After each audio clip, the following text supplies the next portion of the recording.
آج آپ کی مائیں کہتی ہوں گی بیٹے جاؤ قرآن کا درس سنا، لیکن وہ کتنی خوش نصیب مائیں اور کتنے خوش نصیب بیٹے ہوں گے، مائیں کہتی ہوگی بیٹے جاؤ حضور کی زیارت کرا، حضور کا دیدار کرے، تو کہا بیٹے جاؤ حضور کا دیدار کرے، لیکن اس شرط پہ تمہیں چھٹی دیتی ہوں کہ جا کے حضور سے میرے لیے بھی اور اپنے لیے بھی مغفرت کی دعا ضرور کروانا، یہ اگر وعدہ کرتے ہو تو چلے جاؤ۔ حضرت حذیفہ بن یمان نے وعدہ کر لیا، آگے حضور کی خدمت میں، مغرب کی نماز کا وقت تھا، حضور نے نماز پڑھائی، سلام کیا، آرزو کی عرض کروں لیکن حضور تشریف فرما نہیں اٹھے، کہتے ہیں میں بھی بیٹھا رہا، عشاء کی نماز کا وقت آ گیا، نماز عشاء پڑھائی، حضور تشریف فرما رہا، تھوڑی دیر کے بعد حضور اٹھے اور جلدی جلدی اپنے کاشانہ نور کی طرف جانے لگے۔ میں نے سوچا کہ ماں کا پیغام تو دینا رہ گیا، ماں نے تو مجھے اسی شرط پہ چھٹی دی تھی کہ جا حضور سے جا کے میرے لیے اور اپنے لیے دعا کروانا۔ ماں نے پوچھا کہ بیٹے دعا کروائیے حضور سے، تو کیا جواب دوں؟ میں نے ماں کی خدمت کو بھی چھوڑا اور آیا اور دعا بھی نہیں کروائی۔ کہتے میں جلدی جلدی حضور کے پیچھے چلا، جب میں حضور کے پیچھے چلا تو حضور حجرے کے قریب پہنچ کے پلٹ کے دیکھا، کہا کون ہے؟ حذیفہ ہے۔ میں نے عرض کی ہاں حضور حذیفہ ہوں۔ کہا ما حاجتک، کہا غفر اللہ لک ولامک، اللہ تجھے اور تیری ماں کو بخشے، کیا کام ہے میرے ساتھ؟ اللہ تجھے بخشے تیری ماں کو بخشے، کیا کام ہے میرے ساتھ؟ اب حضرت حذیفہ کہتے ہیں میں جواب کیا دیتا، جو کام تھا وہ تو پہلے ہی ہو گیا۔ اللہ کہتے ہیں محبوب یہ حجروں کے باہر کھڑے ہو کے آوازیں دیتے ہیں کہ ہم آگے ہماری بات سنیے، محبوب یہ اگر صبر کر کے کھڑے ہوتے تو خود ہی آ جاتا، حتی تخرج الیہم، تو خود ہی تشریف لے آتا۔ اللہ اکبر، بندہ مٹ نہ جائے آقا پہ تو وہ بندہ کیا، یہ کیسے ہو سکتا ہے؟ میں ایک سادی سی مثال دیا کرتا ہوں، بیرون ملک گئے ہو نا بیٹے، تو آج ماں کو رات نیند نہیں آ رہی، آنگن میں ویڑے میں کبھی دائیں جاتی ہے کبھی بائیں جاتی ہے، پوچھا ماں کیا ماجرا ہے؟ کہا فلاں بیٹے کی طرف سے میرا دل بے چین، اور صبح واقعی فون آیا کہ اس کا ایکسیڈنٹ ہو گیا اور وہ سخت چوٹوں میں۔ تو ماں سمندر پار بیٹھے ہوئے بیٹے کے درد کو محسوس کرتی ہے، یہ رشتہ ماں کا ہے تو نبی کا رشتہ تو ہے ہی بڑا گوڑا۔ لو تدخلوا شوکۃ فی رجل احدکم لوجدت علامہ، کہا امتی تیرے پاؤں میں کانٹا بھی چبھے تو اس کی تکلیف مجھے ہوتی ہے، اس کی تکلیف میں محسوس کرتا ہوں۔ اور اقبال کہتا ہے مبتلائے درد ہو کوئی عذب روتی ہے آنکھ، کس قدر ہم درد سارے جسم کی ہوتی ہے آنکھ۔ تو یہ کیسے ہو سکتا ہے؟ حضرت عمار بن یاسر کی سن لیجیے، امام سیوطی نے اس کو کفایت الطالب اللبیب فی خصائص اللبیب میں لکھا، قاتل نے پکڑ کے آگ میں رکھا، حضرت عمار بن یاسر رو پڑے، قاتل سمجھے آگ سے ڈر گیا، کہا نکال دیں منحرف ہو جائے گا اسلام سے، کہا تم غلط سمجھے، میں تو کسی اور کہانی میں رو رہا ہوں، میرا تو درد کوئی اور ہے۔ پھنسی جو دام میں بلبل تو لگی یوں کہنے، کرے گا قتل گر کیا ہے تو نے اسیر مجھے، کباب شمع کے شعلہ پہ کیجیے اے صیاد، یہ شکل گل نظر آئے دم اخیر مجھے۔ تھوڑی سی تشریح کر دوں، بلبل کو پکڑ لیا تھا شکاری نے، بلبل نے کہا کہ مجھے تو قتل ضرور کرے گا، میرا کباب بھی ضرور تیار کرے گا، مجھے چھوڑنے کا نہیں، صبح سے جال لگایا ہوا ہے، میں یہ کہتی بھی نہیں کہ مجھے چھوڑ دے، لیکن ہر مرنے والے کی کوئی آرزو بھی تو ہوتی ہے، میری ایک آرزو یہ ہے کہ جب تو میرا کباب تیار کرے مجھے کچی آگ پہ نہیں بھوننا، مجھے کوئلوں پہ نہیں بھوننا، بلکہ جلتی ہوئی شمع کے شعلے پہ میرا کباب بنانا۔ کیوں؟ اس لیے کہ میں بلبل ہوں، اور بلبل کا تعلق اور محبت کا ربط اور رشتہ پھول سے ہے، تو اس وقت پھول تو میرے سامنے ہوگا نہیں، لیکن جلتے ہوئے شعلے کی شکل تو پھول جیسی ہوتی ہے۔ میری آرزو یہ ہے جب کباب بن رہا ہو رخ یار سامنے ہو، پھنسی جو دام میں بلبل تو لگی یوں کہنے، کرے گا قتل گر کیا ہے تو نے اسیر مجھے، کباب شمع کے شعلہ پہ کیجیے اے صیاد، کہ شکل گل نظر آئے دم اخیر مجھے۔ حضرت عمار بن یاسر نے کہا میں آگ سے ڈر کے نہیں رو رہا، میں تو اس لیے رو رہا ہوں کہ شکل گل نظر آئے دم اخیر مجھے، میری آرزو ہے کاش اس لمحے حضور کی زیارت نصیب ہو جائے، میں تو اس لیے رو رہا ہوں، بندہ مٹ نہ جائے آقا پہ تو وہ بندہ، بے خبر ہو جو غلاموں سے وہ آقا کیا ہے۔ ادھر یہ تڑپ پیدا ہوئی، ادھر حضور تشریف لے آئے، کافروں نے پکڑ کے آگ میں ڈال دیا، حضور آگے بڑھ کے ان کے سر پہ ہاتھ رکھ دیا، اور لفظ حدیث کے حضور نے کہا یا نارو کونی بردم و سلامن علی عمار بن یاسر کما کنت علی ابراہیم، اے آگ میرے عمار پر ایسے ٹھنڈی ہو جا جس طرح حضرت ابراہیم پہ ٹھنڈی ہوئی۔ تو آگ نے حضرت عمار ابن یاسر کا ایک بال بھی نہیں جلایا اور وہ بعد میں شہید ہوئے. تو یہ ہے حضور کا امت کے ساتھ رب. تو کہا اگر وہ سب کرتے تو محبوب تو خود ہی آ جاتا. لکانا خیر اللہم، تو یہ ان کے لیے بہتر تھا. واللہ غفور الرحیم، اور اللہ بخشنے والا رحم کرنے والا. کیونکہ یہ آداب جانتے نہیں تھے، نئے نئے لوگ آئے تھے، اللہ نے معاف کر دیا. تو کہا میرے محبوب کے دروازے کے باہر کھڑے ہو کر کے تم میرے محبوب کو آواز نہ دو. اور صحابہ کا پھر مزاج تھا کہ حضور کی دہلیز پہ کھڑے ہو کر کے دستک نہیں دیتے. اگر حالات انتہائی ایمرجنسی ہوتے تو پھر وہ دستک دے لیتے، لیکن اس کا ایک طریقہ جس کو امام بخاری نے بیان کیا، کانت تکرہ ابواب النبی بالاظافر. پھر صحابہ اپنی انگلیوں کے پوروں کے ساتھ حضور کی دہلیز پہ دستک دیا کرتے. انگلیوں کے پوروں کے ساتھ دستک دینے کا مطلب کیا؟ اس کی تشریح ملا علی قاری کرتے ہیں. لفظ اتنے خوبصورت ہیں، اگر میں ترجمہ نہ بھی کروں گا تو آپ لذت ضرور دیں گے. بعض لفظ اتنے خوبصورت ہوتے ہیں نا کہ انسان جھوم اٹھتا ہے. اقبال کے دیکھیے، نوجواناں چوزنا مشغول تن از حیا بیگانہ پیرانے کہن ساختہ پرداختہ دل باختہ ابروآں مثل دو تیغے آختہ. اب لفظ اتنے خوبصورت ہیں. اب دیکھیے ملا علی قاری لکھتے ہیں اس کی تشریح کے اندر، حضرات صحابہ حضور کے دروازے کو جو دستک نہیں دیتے تھے انگلیوں سے اور پوروں سے دستک دیتے تھے، اس کا کیا مطلب؟ کہتے ہیں اے ضربن خفیفن و دکن لطیفن تعظیمن و تکریمن و تشریفن. یہ سب کچھ حضور کی عزت افزائی کے لیے. ساغر صدیقی نے کہا تھا میں نے پلکوں سے در یار پہ دستک دی، میں وہ سائل ہوں جسے کوئی صدا یاد نہیں.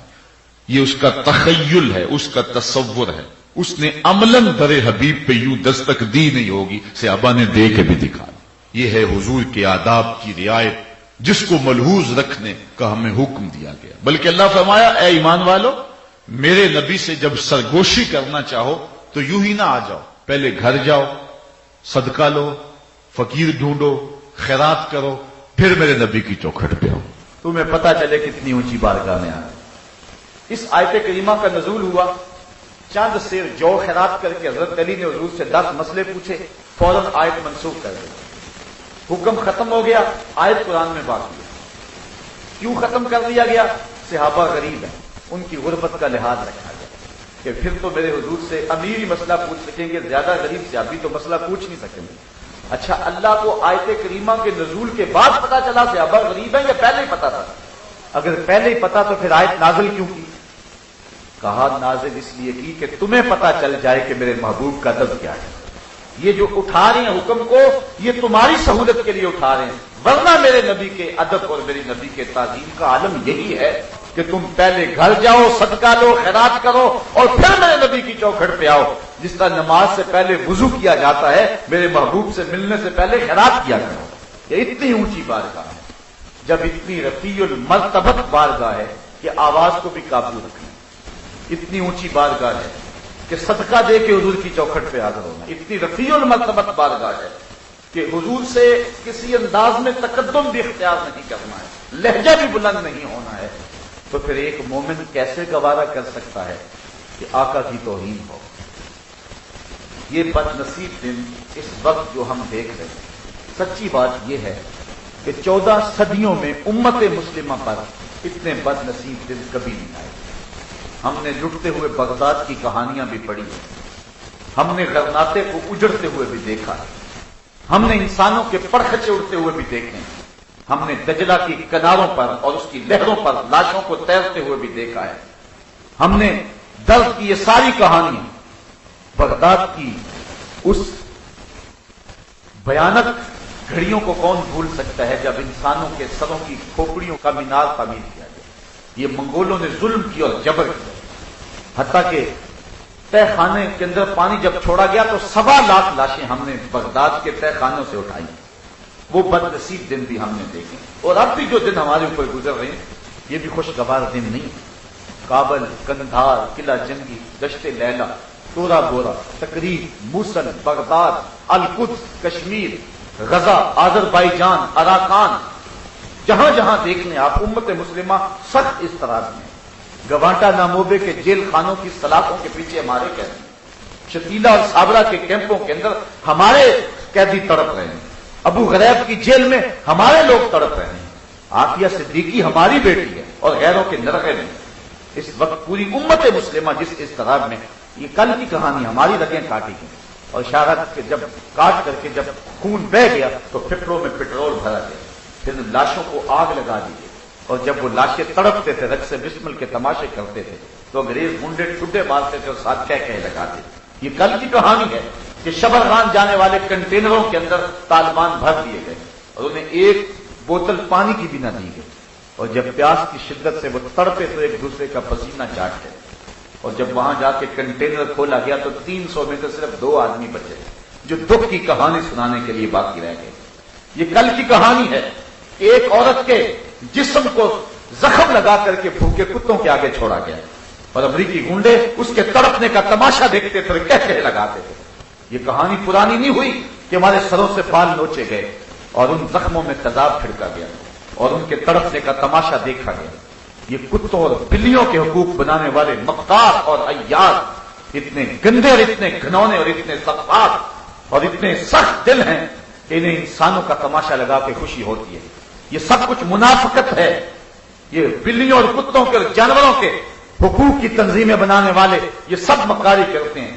انسانوں کا بہتا ہوا خون اور افغانستان کے پہاڑ خون سے رنگے گئے اور عراق کے اندر جو کچھ ہوا، موصل کی شام کون بھول سکتا ہے اور کون ان لمحوں کو بھول سکتا ہے جب بغداد کے اندر لوگوں نے اپنے گھروں کے صحنوں کے اندر قبریں کھودی تھی۔ ہمیں بڑے چرکے لگے، ہمیں بڑے دکھ پہنچے، بڑی اذیتیں، لیکن یہ وقت بھی ہم نے اپنی آنکھوں سے دیکھا اور یہ ہماری زندگی میں لمحے بھی آئے کہ جس طرح ہاکی اور کرکٹ کے میچ ہوتے ہیں، ویب سائٹ کے اوپر پیج ڈالا جاتا ہے اور پوری دنیا کو دعوت دی جاتی ہے کہ آؤ توہین رسالت کا میچ کھیلیں، اور 12,000 لوگ جو ہیں وہ اس کی رجسٹریشن کرواتا ہے۔ یہ ڈوب مرنے کا موقع ہے امت مسلمہ کے لیے۔ حضرت امام مالک نے کہا تھا کہ 2 ہی باتیں، یا گستاخ رسول زندہ رہے گا یا عاشق رسول زندہ رہے گا۔ دھرتی کے اوپر یہ نہیں ہو سکتا کہ دونوں ایک ساتھ زندہ رہیں۔ ہماری زندگی بے ترتیب کیوں نہیں ہو جاتی؟ ہمارے شب و روز غیر مرتب کیوں نہیں ہو جاتے؟ ہماری زندگی کے تیور جو ہے وہ بدل کیوں نہیں جاتے؟ یہ دن بد نصیب دن ہم نے اپنی آنکھوں سے دیکھے ہیں، لیکن بد نصیب دن ہمارے حکمرانوں کی کرتوتوں کی وجہ سے آئے۔ یہ بات ذہن میں رکھیں۔ ہم نے اسلام اور مسلمانوں کے اوپر انتہائی کمزور ایام بھی دیکھے، بالخصوص جب سلطنت عثمانیہ ٹوٹ رہی تھی، جب مسٹر ہیمفر اور لارنس آف عربیہ کے جاسوس عرب ممالک میں جو ہے وہ امت مسلمہ کو توڑنے کی اور سلطنت عثمانیہ کے ٹکڑے ٹکڑے کرنے کی سازش کر رہے تھے، تو یہ انتہائی کمزور ترین دن تھے۔ ادھر ہمارے حکمران عیاشیوں میں لگے ہوئے تھے۔ انہی دنوں کا مرثیہ پڑا ہے، دیکھ مسجد میں شکست رشتہ تسبیح شیخ اور بت کدے میں برہمن کی پختہ زناری بھی دیکھ، کافروں کی مسلم آئینی کا بھی نظارہ کر اور مسلموں کی مسلم آزاری بھی دیکھ، چاک کر دی ترک نادان خلافت کی کباب، سادگی مسلم کی دیکھ اوروں کی عیاری بھی دیکھ۔ وہ دن بھی ہم نے دیکھے، لے گئے تسلیس کے فرزند میرا سے خلیل، ہم نے وہ دن بھی دیکھے ہیں۔ اسی کشتی کو ہے خوف تلاطم صد ہے، منہ موڑ دیے تھے جس نے بڑھتے ہوئے طوفانوں کے۔ ہم نے بدترین دن دیکھے ہیں اور یہ حالات آئے ہیں امت مسلمہ کے۔ ہم نے لٹتے ہوئے اندلس کی کہانیاں بھی پڑھی، ہم نے بیت الحمراء پر جو ہے وہ انگریزوں کو بنگڑا ڈالتے ہوئے بھی دیکھا ہے، ہم نے مسجد قرطبہ کو جو ہے وہ گھوڑوں کا استبل بنتے ہوئے بھی دیکھا ہے۔ بڑے بدنصیب دن ہمارے اوپر آئے ہیں اور یہ 2-4 اشروں کے اندر تو جو حالات ہیں وہ انتہائی بدترین ہیں۔ لیکن میں کہانی سنا رہا ہوں اپنے کمزور ترین دور کی، جب سلطنت عثمانیہ نہ ہونے کے برابر تھی، سلطان عبد الحمید کا زمانہ ہے اور انگلینڈ کے اندر ایک فلم توہین رسالت پہ بنتی ہے۔ اس کمزور حالات کے اندر جبکہ جینے کی راہ تلاش کر رہے تھے یہ لوگ، سلطان عبد الحمید فوجی لباس پہن کر ہاتھ میں تلوار تھام کے میدان میں آ جاتا ہے۔ اتنے بدنصیب دن تھے، اس وقت ہم ایٹمی طاقت نہیں تھے، لیکن آج 56-57 اسلامی ممالک اور جو اس وقت حال ہو رہا ہے اس سے پہلے کی کوئی مثال نہیں۔ 56-57 اسلامی ملکوں نے ڈھب کا ایک زوردار بیان بھی دیا حکمرانوں کی جانب۔ OIC ایک مردہ گھوڑے کا کردار ادا کر رہا ہے۔ شاید ہمارے حکمران سمجھتے ہیں، میں نے کل بھی کسی موقع پہ کہا تھا کہ کہ زرداری بیچارے کو تو ہم کیا کہیں، اس کی تو بات ہی چھوڑیں، لیکن یوسف رضا گیلانی کو تو کہہ سکتے ہیں۔ کل قیامت کے دن آمنہ کے لال نے پوچھ لیا، گیلانی میری توہین ہوتی تھی اور تیرے ہاتھ میں وزارت کا قلم دان تھا، تو ایک ڈھب کا بیان بھی نہ دے سکا، تو گنبد خضرا کے مکین کے سامنے کیا جواب دے گا؟ ماں فاطمہ نے پوچھ لیا، میرے پاپا کی توہین ہوئی تھی اور تیری زندگی بے ترتیب نہیں ہوئی تھی، تو کیا جواب دے گا؟ شاید ان لوگوں نے سمجھا ہے کہ واشنگٹن اور وائٹ ہاؤس کی دین ہے حکومت، لیکن حکمرانوں نے دھوکہ کھایا ہے۔ یہ تخت و تاج ہمیں امریکہ اور یورپ سے نہیں ملے، یہ محمد عربی کے جوڑوں کا صدقہ نصیب ہوئے۔ یہ پاکستان بالخصوص ہمیں تھالی میں ڈال کر نہیں دیا گیا، بھیک مانگنے سے ہم نہیں دیا، ہمارے بزرگوں نے قربانیاں دی ہیں، خون کی بہتی ہوئی دھاریں آج بھی گرم ہیں جس وطن کے لیے بہی تھی۔ وہ لمحے بھول سکتے ہیں آپ جب ماں کی گود سے بچہ چھینا جاتا اور سکھ کر پان کی نوک پہ چڑھاتا اور پھر پٹک کے فرش پہ مارتا، بچے کا پیٹ پھٹ جاتا، ماں رونے کی بجائے کہتی پاکستان کا مطلب کیا، لا الہ الا اللہ، قانون ریاست کیا ہوگا، محمد رسول اللہ۔ یہ پاکستان ہم نے خون دے کے دیا ہے، اپنے وطن چھوڑ کے پاکستان حاصل کیا ہے۔ دنیا کے اوپر نظریے کی بنیاد پر بعد سے وجود میں آنے والا ملک ہے پاکستان، اس کا جغرافیہ بعد میں ہے، نظریہ پہلے، نظریے کی بنیاد پر یہ ملک بعد سے وجود میں آیا، اس کے لیے ہزاروں ماؤں نے اپنی ممتا بری گودیاں نچھاور کی، سب حلالی پرچم پہ قربانیاں پیش کی گئی۔ پاک سرزمین یوں ہی شاد باد نہیں ہوئی، بلکہ اس کے نیچے بہت سارے لوگوں کا خون ہے، کتنی عورتوں کا جو ہے وہ خون بہا اور کتنوں نے اپنی آبرو سے ہاتھ دھوئے۔ تو یہ ملک ہمیں یوں ہی نہیں ملا، یہ سمجھتے ہیں کہ یہ واشنگٹن کی دین ہے اور ایک ڈھب کا بیان دینا جو ہے وہ ان کے اندر ہمت نہیں ہے۔ یہ وطن حضور کے غلاموں کا وطن ہے اور محمد عربی صلی اللہ علیہ وسلم کی دین ہے، بلکہ پوری دنیا کے 56-57 اسلامی ممالک آقا کی عطا ہے۔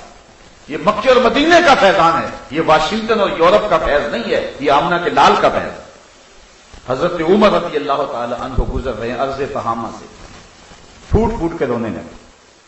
کسی نے کہا عمر 22 لاکھ مربع میل کی حکمرانی اور اس چٹیل میدان میں کھڑے ہو کے رو رہے ہو، کیا ماجرا ہوا؟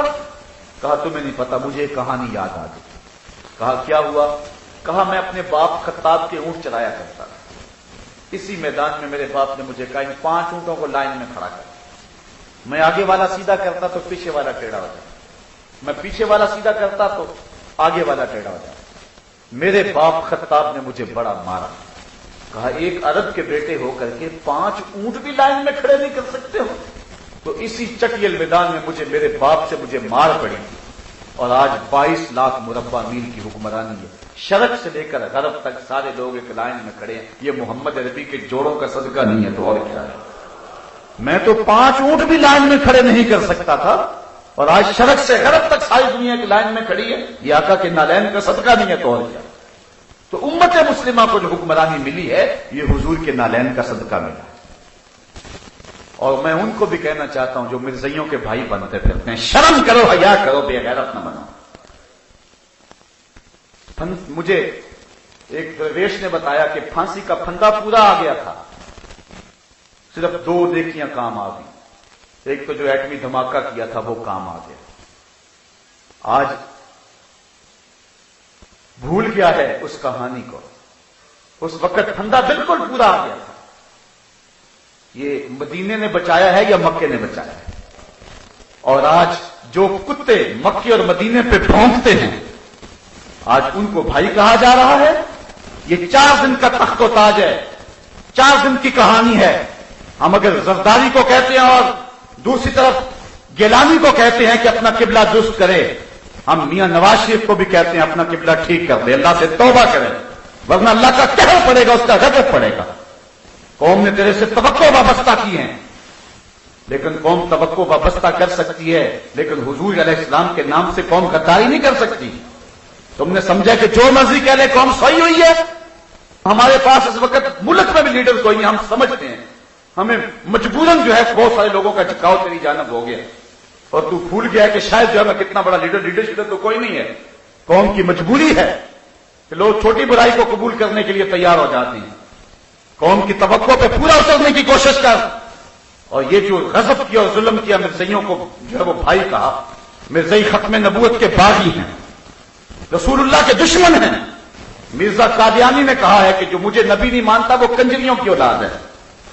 جو بدبخت یہ جملے کہیں تو اس کو بھائی کہنے والا ہمارا کیا لگتا ہے؟ اللہ سے توبہ کرے، اللہ سے معافی مانگے، ورنہ اتنا بڑا گناہ کیا ہے جو دنیا بھی برباد کر دے گا، آخرت بھی برباد کر دے گا۔ یہ تخت و تاج کے لیے لوگ کیا کیا پاپڑ بیل رہے ہیں۔ علامہ اقبال نے اپنا سارا فلسفہ 2 لفظوں میں نچوڑ دیا، حد کر دی قلندر لاہوری نے اور درویش سیالکوٹی نے، فیلسوف مشرق نے، نقاد مغرب نے۔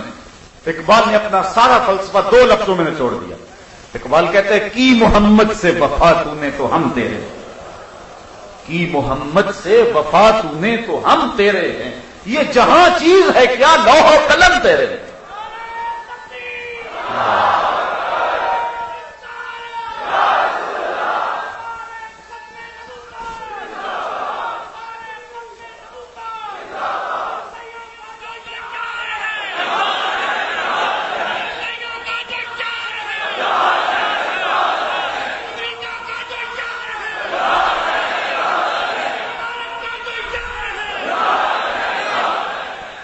ہم شخصیت پرست نہیں ہیں، فتنہ ملت بیضا ہے امامت اس کی جو مسلمان کو سلاطین کا پرستار کرے۔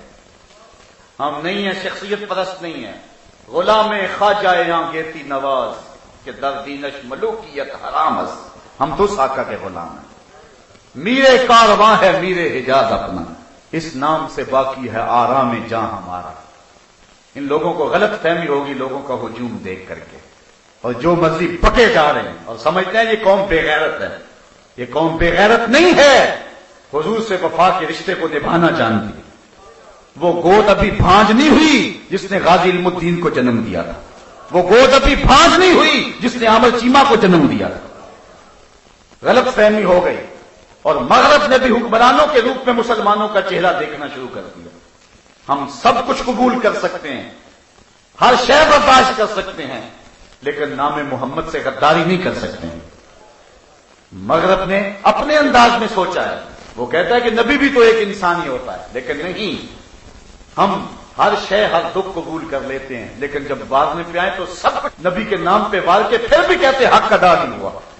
بریلی سے آج بھی آواز آ رہی ہے، کروں تیرے نام پہ جاں فدا، نہ ایک جاں 2 جہاں فدا، 2 جہاں سے بھی نہیں جی بھرا، کیا کروں کروڑوں جہاں۔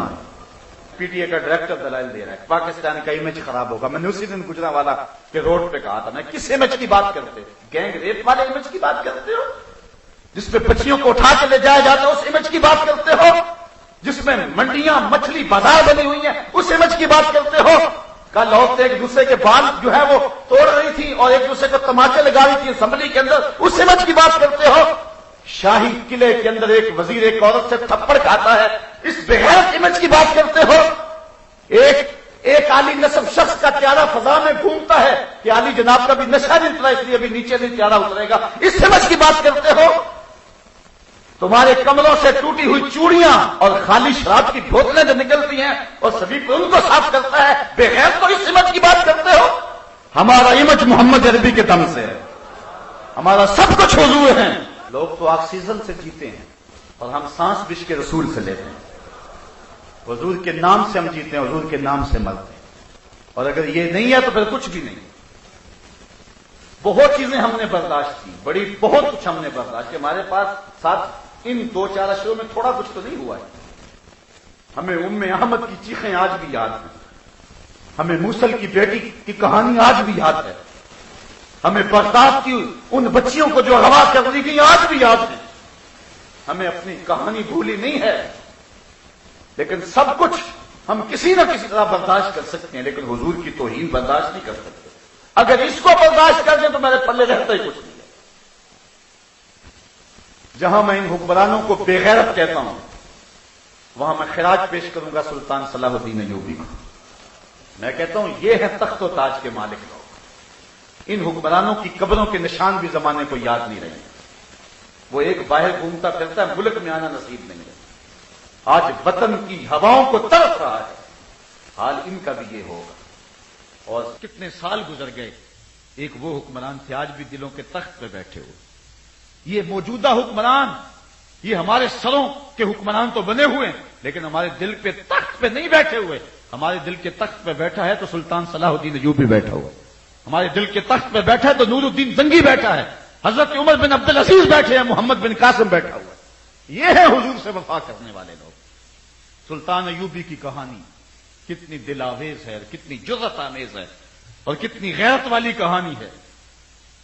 انگلستان کے شہزادوں نے, ریجی نارڈ نے مسلمانوں کے قافلے کو روک لیا اور روک کر کے ان کا سامان لوٹا اور حاجیوں کو اس قافلے کو کہا کہ بلاؤ اپنے نبی کو جو تمہاری جان چھڑائے. دریدہ دہنی کی.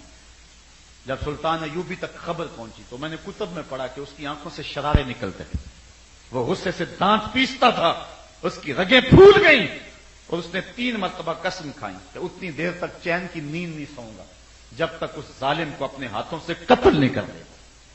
اور پھر پڑھیں تاریخ سلطان ایوبی کی. آج یوں ہی اس کے لیے دل نہیں تڑپتے. سلطان ایوبی پھر 3.25 سال تک مسلسل چارپائی پہ اپنی کروٹ نہیں لگائی. عیش و عشرت کرنے والے حکمران سنیں, یہ تھے حکمران, یہ تھے تخت و تاج کے مالک. 3.25 سال تک اس نے چارپائی پہ اپنی کروٹ نہیں لگائی. جب نیند تنگ کرتی تھی خیمے کی چوب سے ٹیک لگا کے آنکھوں کی آگ نکال لیتا. وہ جو خیمے کے اندر لکڑی گڑی ہوئی تو اس کے ساتھ ٹیک لگا لیتا. آنکھوں کی آگ نکلی پھر محاذ پہ. اس نے وہ بارود والی ہانڈیاں تیار کی, بہت کچھ کیا اس نے دن رات.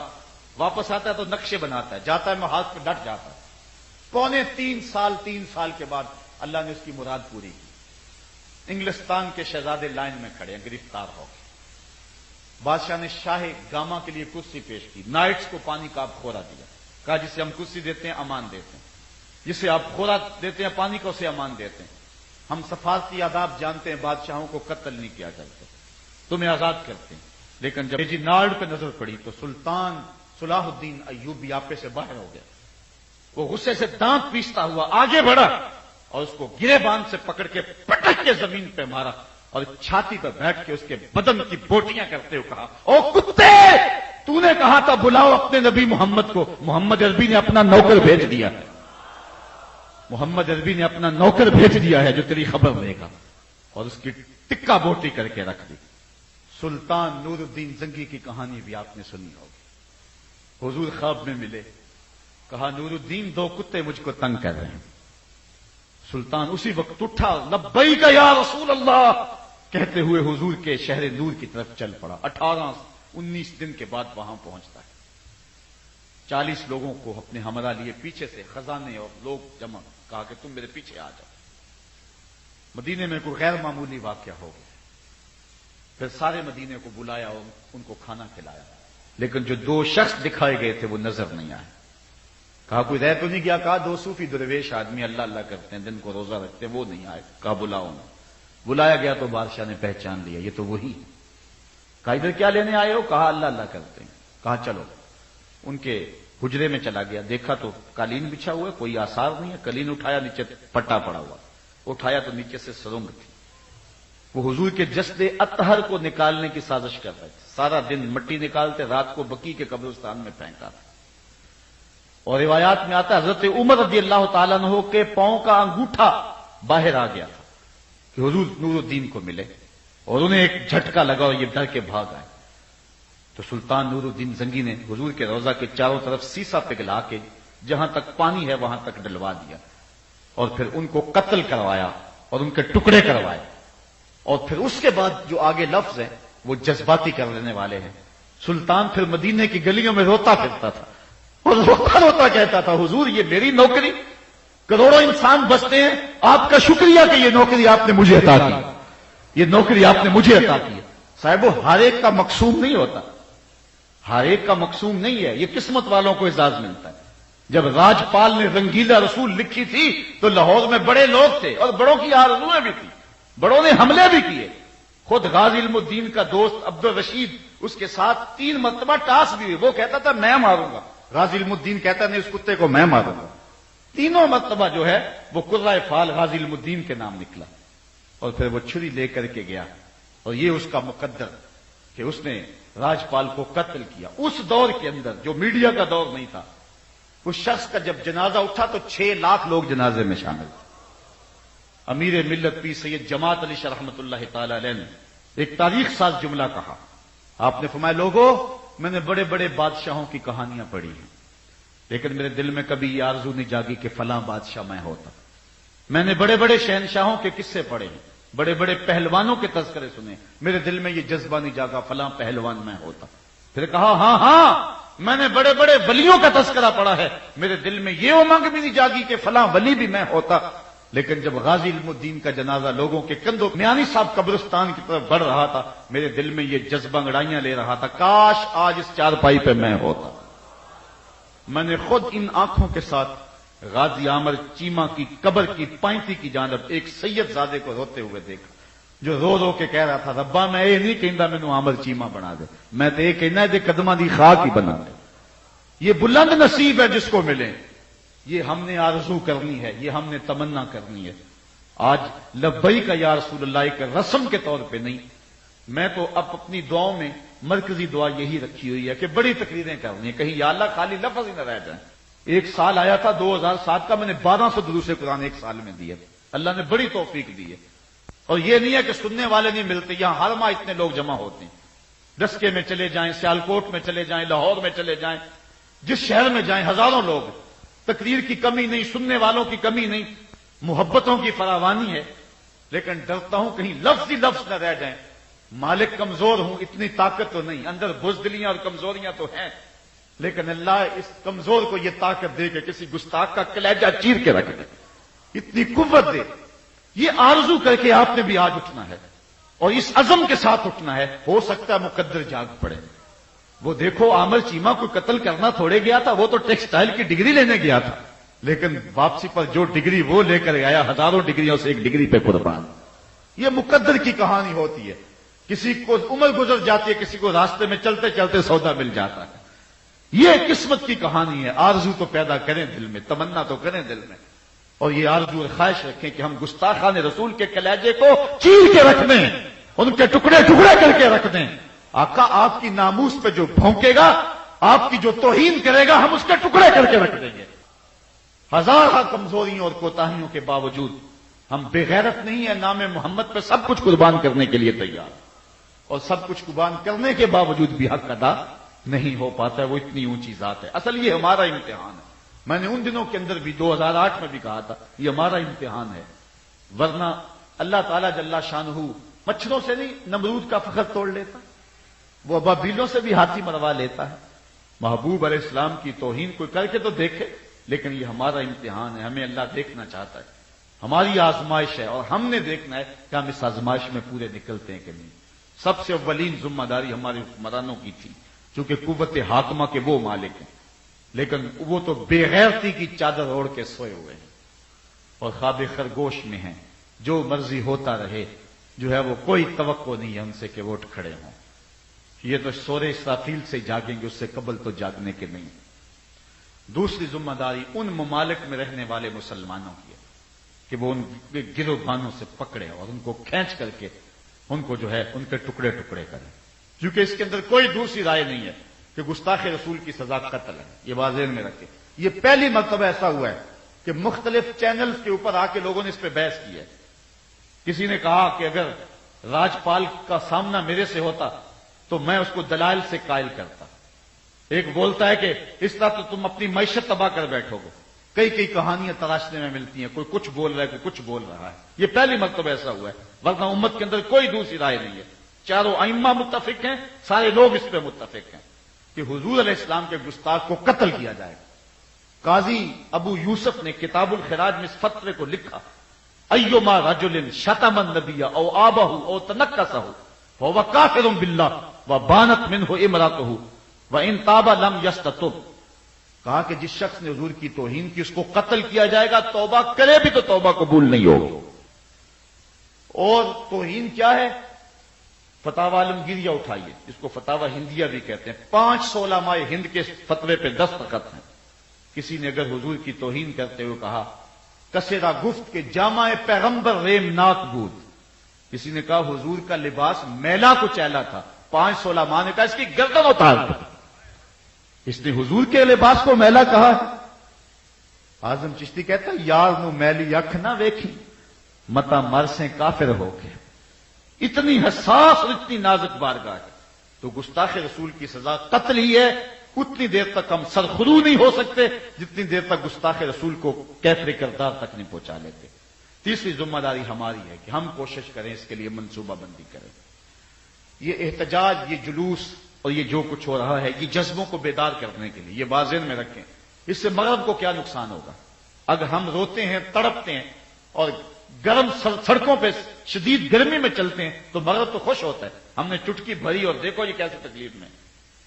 لیکن ہم نے یہ سب کچھ اس لیے کرنا ہے کہ اپنے ان جذبوں کو بیدار رکھیں۔ اگر یہ بھی نہیں ہے تو پھر ہمارا ایمان خام ہو جاتا ہے۔ ان کو نقصان کیسے پہنچا سکتے ہیں؟ ہم ان کی مصنوعات کا بائیکاٹ کریں۔